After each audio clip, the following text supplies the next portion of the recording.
Imagine for a moment you're standing in your new place in Portugal.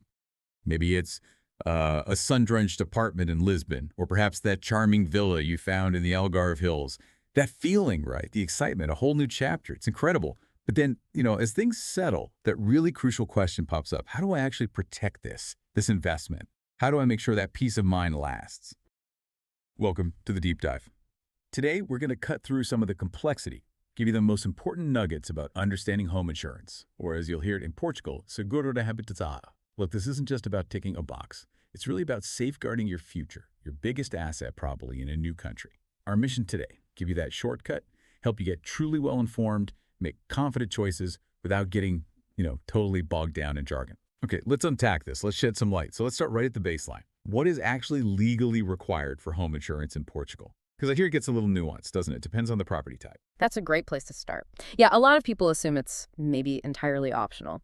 But for apartment owners in a condominium, what's locally called a horizontal property regime, there's a very specific legal requirement.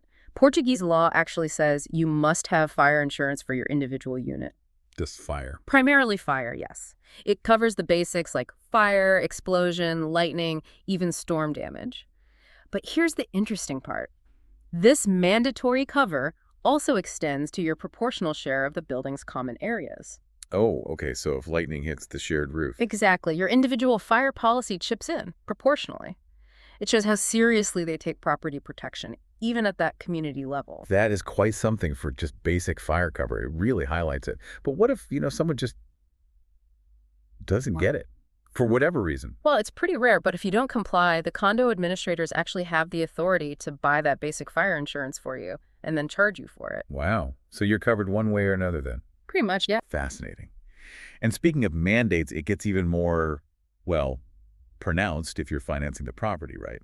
Which many of our listeners will be. Tell us about the mortgage side. Absolutely. So while a standalone house, if you own it outright, doesn't technically require insurance by law, virtually every single bank in Portugal will mandate a comprehensive multi-risk policy if you're taking out a mortgage. And the key thing here is the bank isn't just suggesting it. They become the beneficiary for the loan amount. The coverage has to be continuous for the whole loan term. And you can't just cancel it. Nope. Not without their explicit approval. It's, their way of protecting their pretty significant investment in your home. Okay, so we've got the legal minimum for condos, then the bank's much tougher requirement for finance places. But what does comprehensive or multi-risk actually mean in policy terms? What kind of cover are we talking about beyond just fire? Right. So we basically have two main tiers. First, that fire insurance only policy we mentioned, the legal minimum.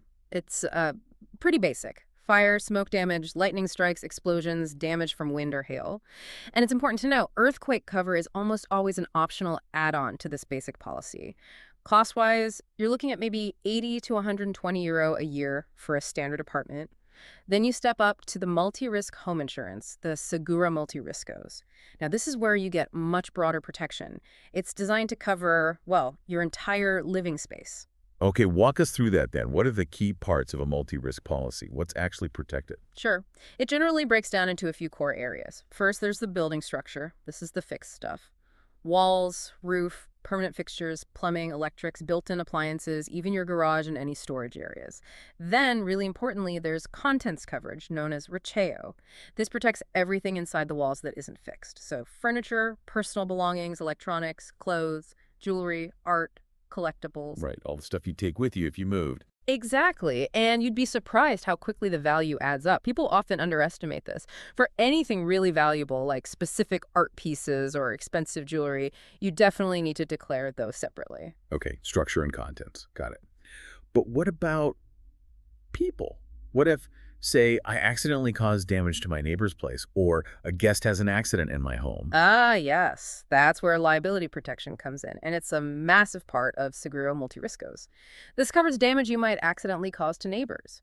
The classic example is a water leak going downstairs or injuries to visitors. It usually includes legal defense costs, too, if someone decides to sue you. That sounds pretty crucial. It is. And these comprehensive policies often throw in other helpful benefits. Maybe alternative accommodation if your place is unlivable during repairs, emergency home assistance for urgent issues like a burst pipe, lock replacement after a burglary, even debris removal costs after a major event.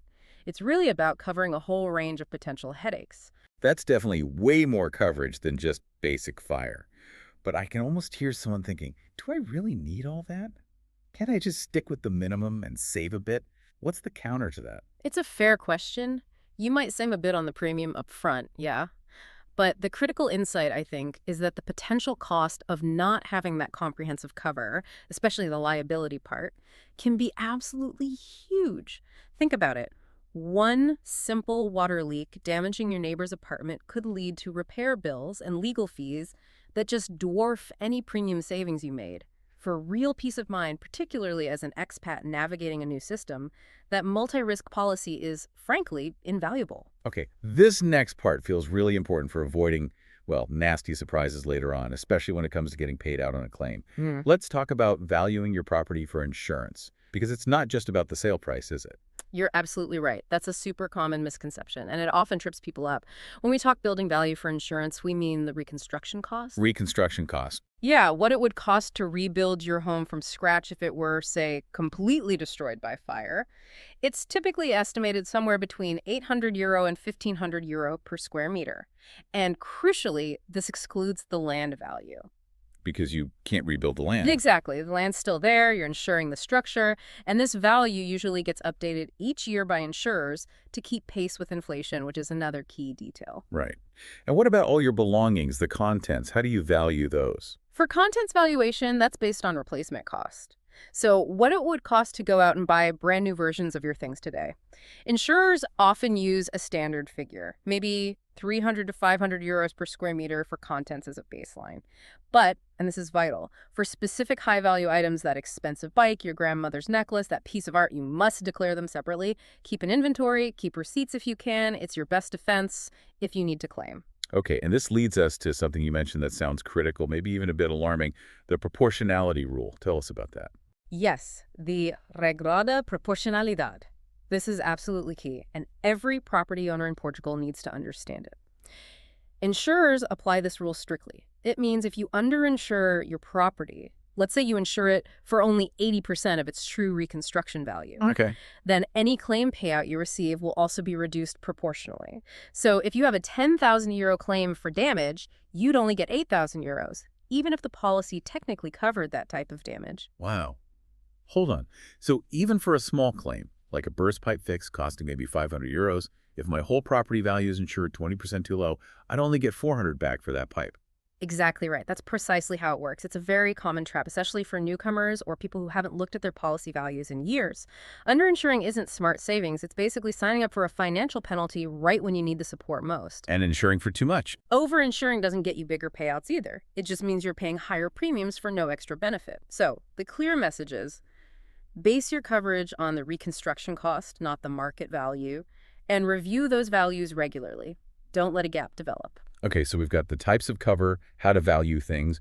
What does this all actually mean for the wallet? Let's talk typical costs and who the main insurance companies are in Portugal. Right, looking at typical premium ranges, it does vary quite a bit, as you'd expect. For just that basic fire insurance on a condo apartment, you're probably looking at, say, $80 to $150 a year. A basic multi-risk policy for maybe a two-bedroom apartment, that could be $120 to $200. Stepping up to a comprehensive policy for a three-bed house, maybe €200 to €400. And then for a luxury villa premium cover, you could be looking at $400 to $800, maybe even more annually. And what pushes those prices up or down? What are the factors? Well, several things feed into the premium calculation. The property itself is big, construction type, its age, location, city center versus rural. Is it in a flood risk area? Security features matter too, like alarms or reinforced doors. Your own claim's history plays a part. And then, of course, the specifics of the coverage you choose. The deductible amount you opt for, any extra coverages you add, the sum insured values for building and contents, and your liability limits. Okay, and who are the big players? Who are the insurance company names our listeners are likely to see when they start looking? The market leader you'll see everywhere is Fidelidad. They've got a huge network, often competitive pricing, and you'll frequently find their policies offered through the big bank, Caixa Geral de Depósitos. Tranquilidad, which is part of the Generali group, is another major player. They're known for pretty comprehensive options, often good service for multi-risk. Aegis Seguros is another one, quite modern platforms. And Zurich tends to position itself towards the premium end, maybe appealing more to international clients. And banks often sell insurance too, don't they? Oh, absolutely. Most of the main Portuguese banks, Millennium BCP, Santander, Novo Banco, BPI, they all offer their own branded insurance policies, often partnered with an underwriter like Occidental or GNB MetLife. It can seem convenient when getting a mortgage, but it's always worth comparing those bank offers directly with quotes from independent insurers or brokers. You want the best coverage and value, not just convenience. Right, makes sense. Now, whether you own your place, you're renting, or maybe you're a landlord yourself, your needs are going to be different. A standard policy won't fit everyone. Let's break down the specifics for each situation. Exactly. So for homeowners, the essentials are pretty broad. You absolutely need building structure cover right up to the full rebuild cost. Remember that proportionality rule. Contents cover based on actual replacement value. And robust liability protection, I'd say a minimum of 50,000 is wise. Natural disaster cover and water damage protection are vital too. And then think about additions. Earthquake cover is highly recommended, especially if you're in Lisbon or the Algarve. Maybe look at extended replacement cost options, specific riders for valuable items, and definitely cover for home office equipment if you work from home.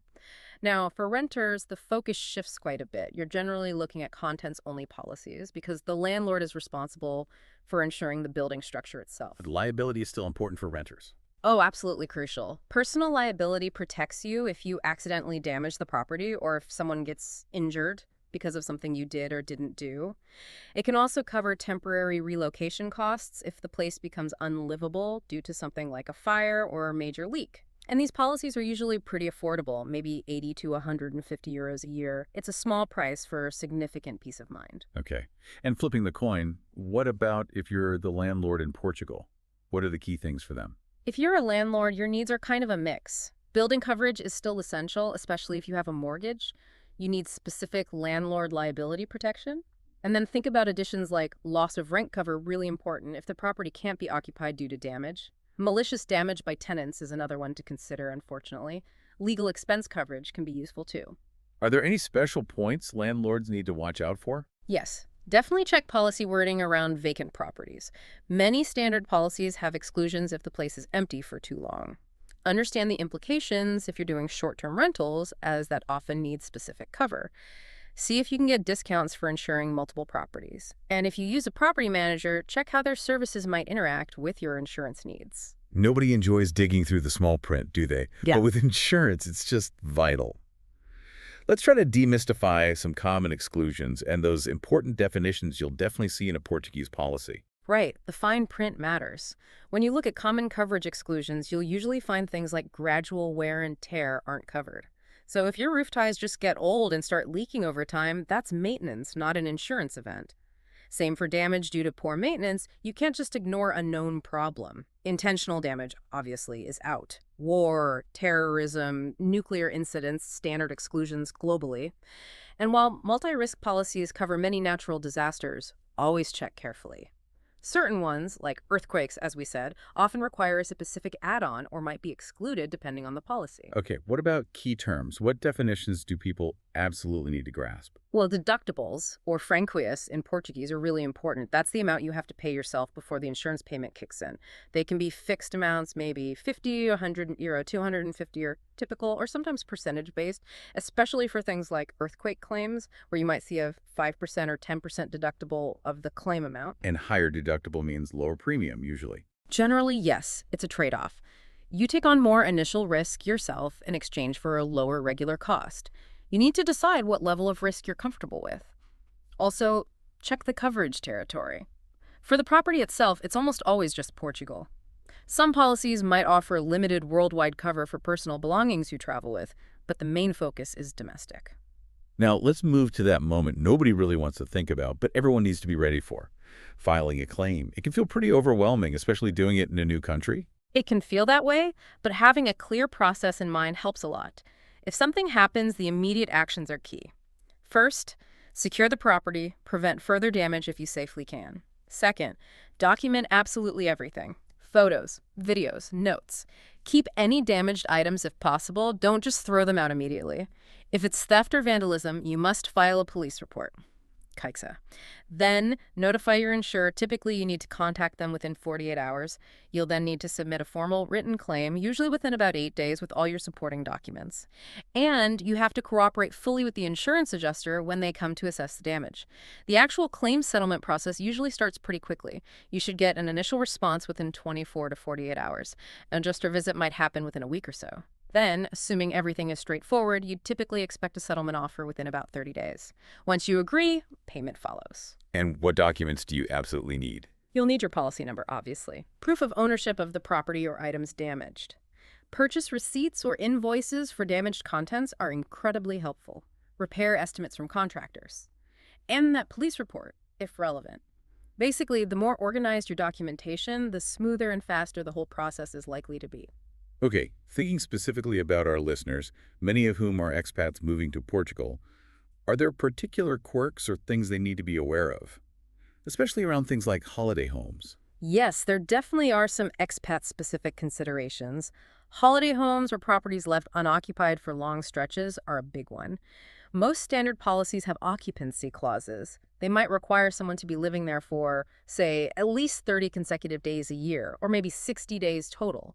If you're away longer, you usually need specific unoccupied property cover, which is available but tends to be more expensive. Insurers might also insist on regular inspections or require you to shut off water and gas when you're absent for extended periods. Can using a property manager help with that? Often, yes.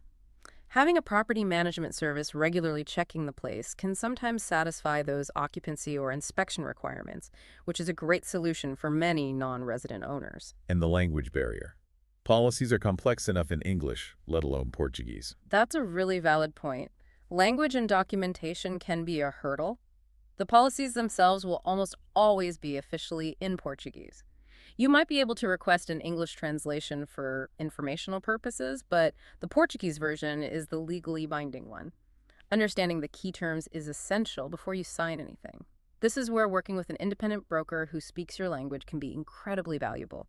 The good news is many insurers do offer claims assistance in multiple languages, which helps a lot during a stressful time. And what about paying the premiums? Yeah. Any catches there for international residents? Premiums are always charged in euros.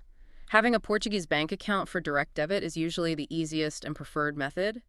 Some insurers might accept international credit cards, but not all do. And here's a little tip. Paying annually rather than monthly often gets you a discount, maybe 5% or even 10%. Worth asking about. Okay, this is fascinating. You mentioned earlier that the most common claim isn't maybe what people guess, like fire or burglary. What is it?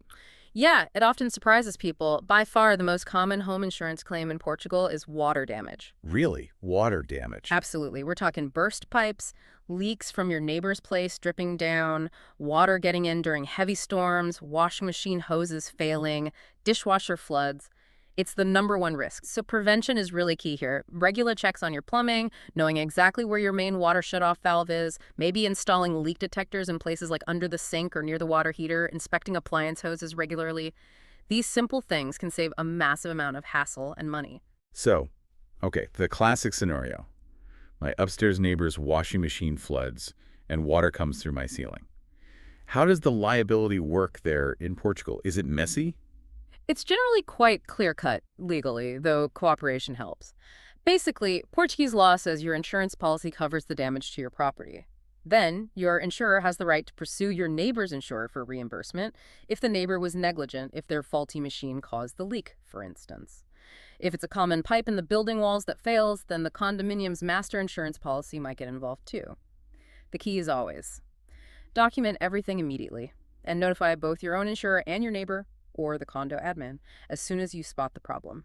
And just touching again on earthquake and natural disaster coverage, remember Portugal does have seismic risk zones, particularly around Lisbon, the Algarve coast, and definitely the Azores Islands. Earthquake cover is not usually included as standard in basic or even many multi-risk policies. It's typically an add-on. It comes with its own, often higher deductible, and the premium depends on your location's risk zone. But floods and storms are usually standard. Yes, flood and storm damage protection are generally included in most multi-risk policies, but always double-check, especially if you're in a known flood zone, as there might be specific exclusions or limitations. For real peace of mind in those higher-risk areas, adding earthquake cover is definitely a sensible move. Okay, we've covered a huge amount of ground. Now that people understand the basics, How can they get the most value out of their insurance and avoid some common mistakes when setting things up in Portugal? What are the smart strategies? Right, let's talk practical tips. For money saving, look into bundling policies. If you get your home and car insurance from the same company, or maybe add life insurance, you can often get a discount. Security features help too. Having a certified alarm system, security cameras, or reinforced doors can sometimes lower your premium. Choosing a slightly higher deductible, as we discussed, will reduce the premium, but just make sure you're comfortable paying that amount out of pocket if you claim. And paying annually. Yes, paying annually instead of monthly usually saves you 5–10%. And don't forget, loyalty benefits, sometimes staying with the same insurer for several years unlocks discounts. Always ask what's available. Then, regular policy reviews. This is so important. Don't just buy it and forget it. Make it an annual task. Checkpoint time. Update your property's reconstruction value. Remember that proportionality rule. Review your contents inventory. Have you bought new expensive items? Is your overall coverage still adequate for inflation? It's also a good time to compare market rates. Maybe another insurer offers better value now. And definitely update your policy if you've done any major renovations, as that changes the reconstruction value. Your home changes, your policy needs to keep up. And coordinating with the condo's master policy. That sounds like a place where things could easily get missed or doubled up. It really is a critical area. The condominium's master policy typically covers the main building structure, the common areas like lobbies, stairs, roof, shared liability, major building systems. Your individual policy then picks up where that leaves off. It covers your interior improvements, like if you've put in a fancy new kitchen or bathroom, all your personal belongings, contents, your personal liability, and things like additional living expenses if you have to move out temporarily. So how do you avoid gaps? The best way is to get a copy of the master policy details from your condominium administrator. Understand exactly what it covers and what the deductibles are. Then make sure your personal policy fills in the gaps without unnecessary overlap. Talk to your broker or insurer about coordinating them effectively. Okay, last thing then. What are the absolute top mistakes people make that our listeners should really try to avoid? All right, the big ones to avoid. Number one, as we've hammered home, is undervaluing your property. Use current reconstruction costs, not the market price or what you paid years ago. Number two, ignoring or underestimating your contents. Seriously, walk through your home room by room and add it all up. It's usually way more than you think. Number three, skipping specific riders for high-value items like jewelry, art, or specialist equipment. Standard limits might not be enough. Number four, letting your policy lapse. Missing a payment can leave you uninsured. Set up auto-renewal or reminders. And maybe the most crucial mistake, not reading or understanding the policy terms before you sign. Take the time, ask questions, it's worth it. Well, we have certainly taken a comprehensive deep dive into understanding home insurance in Portugal today, from the legal must-haves to tailoring cover for owners, renters, landlords, navigating claims, all those expat specifics. It's really clear that Seguro de Habitação is, well, it's much more than just paperwork, isn't it?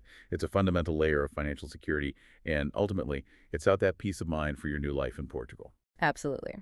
So the next steps for you, listening now, are pretty clear. First, figure out your specific needs. Are they legal, driven by a mortgage, or your personal risk tolerance? Then, assess your property accurately, its reconstruction value, the risks like water damage in your area, the real replacement value of your contents. Don't just take the first offer you get. Compare quotes and coverage details from several insurers or brokers. Critically, take the time to understand the policy terms, exclusions, deductibles before you commit, and get that coverage in place proactively well before you might actually need it. Connecting it back to the bigger picture, it's really all about feeling prepared, feeling secure in your Portuguese home, ready for whatever comes next. So maybe the final thought for today is this. What if the true value of your home isn't just its market price, but actually the peace of mind that comes from knowing you've truly understood how to protect it? Not just for today, but for all your tomorrows in Portugal.